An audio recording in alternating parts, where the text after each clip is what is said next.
కర్నూలు జిల్లా నుండి శ్రీ నాగేంద్ర ప్రసాద్ గారు, physical science text book writer గారు.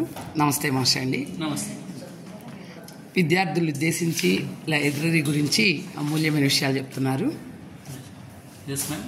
మనకి తెలుసు, మామూలుగా మేము చిన్ననాటి నుంచి చదువుకునే వాళ్ళు కూడా గ్రంథాలయాలు అంటే సరస్వతి పూజా మందిరాలు అని చెప్పి మన పెద్దలు పూర్వీకులు అందరూ కూడా చెప్తూ వచ్చారు. నిజానికి అది 100% సరైనటువంటి విధానం. ఆ సరస్వతి పూజా మందిరాలను మనం ఈ మధ్య కాలంలో నిర్లక్ష్యం చేస్తున్నట్లుగా అనిపిస్తుంది. ఎందుకంటే మనకి ఇప్పుడు వచ్చినటువంటి సోషల్ మీడియా కావచ్చు, మొబైల్స్ కావచ్చు, డిజిటల్ మీడియా కావచ్చు, వీటన్నిటి కూడా మనకి బుక్ కల్చర్ తగ్గిపోయి లుక్ కల్చర్కి మాత్రమే ఆకర్షితులమవుతున్నాం. కాబట్టి ఖచ్చితంగా బుక్స్ మీద ఎక్కువ దృష్టి పెట్టి సరైనటువంటి జ్ఞానాన్ని అందిపుచ్చుకోవాల్సినటువంటి అవసరం ప్రతి ఒక్కరికి కూడా ఉంది. ఇందులో భాగంగానే మన పాఠశాలల్లో లైబ్రరీ ఏర్పాటు చేయడంతో పాటు ఆ పుస్తకాలను కూడా గ్రేడెడ్ వారీగా పొందుపరిచి మనకి అందుబాటులో ఉంచుతుంది సమగ్ర శిక్ష. కాబట్టి వాటిని వీలైనంత వరకు మనం ఉపయోగించుకోవాలి.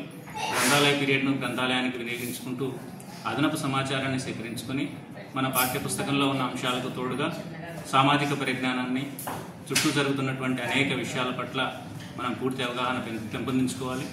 అలాగే సమాజాన్ని చదవడం అంటే సమాజంలో జరుగుతున్నటువంటి కుటుంబ విషయాలు కావచ్చు, మన పరస్పరం ఉన్నటువంటి తోటి సహచరులతో మెలిగేటువంటి విధానాలు కావచ్చు, విలువలు కావచ్చు, రాజకీయ, నైతిక అనేకమైనటువంటి అంశాలు కూడా మనకి పుస్తకాల ద్వారా తెలియకనే తెలుస్తాయి.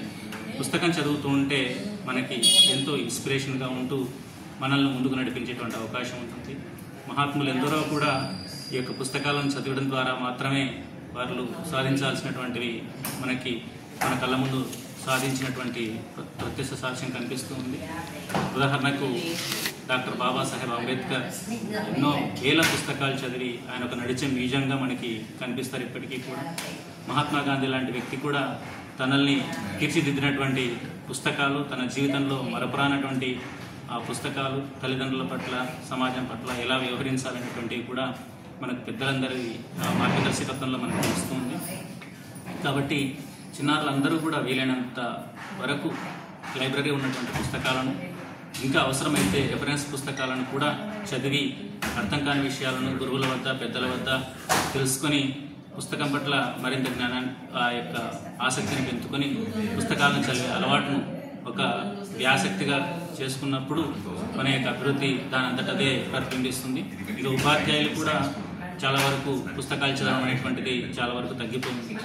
అది ఉపాధ్యాయులు కూడా తిరిగి మనం మేల్కొనాలి అంటే ఖచ్చితంగా మన సబ్జెక్టు పట్ల కానీ, లేకపోతే చుట్టూ సమాజంలో జరుగుతున్న అనేక విషయాల పట్ల కూడా మనకి ప్రపంచ పరిజ్ఞానం అవసరం. కాబట్టి విద్యార్థులకు సరైనటువంటి జ్ఞానాన్ని అందించాలంటే మనం ముందుగా విషయాలని మనం ఆకలింపు చేసుకొని వారికి సరైనటువంటి విషయాన్ని అందించాలంటే కూడా పుస్తకాలను చదవడం అనేటువంటిది ప్రతి ఒక్కరం కూడా ఒక అలవాటుగా చేసుకోవాల్సినటువంటి అవసరం ఉంది. ఆ పుస్తకాలను చదవడం అలవాటు చేసుకోవడం ద్వారా నిరంతర విద్యార్థిగా ఉపాధ్యాయుడు ఎలా ఉండాలో మన విద్యార్థులకు కూడా నేర్పేటువంటి అవకాశం ఉంటుంది.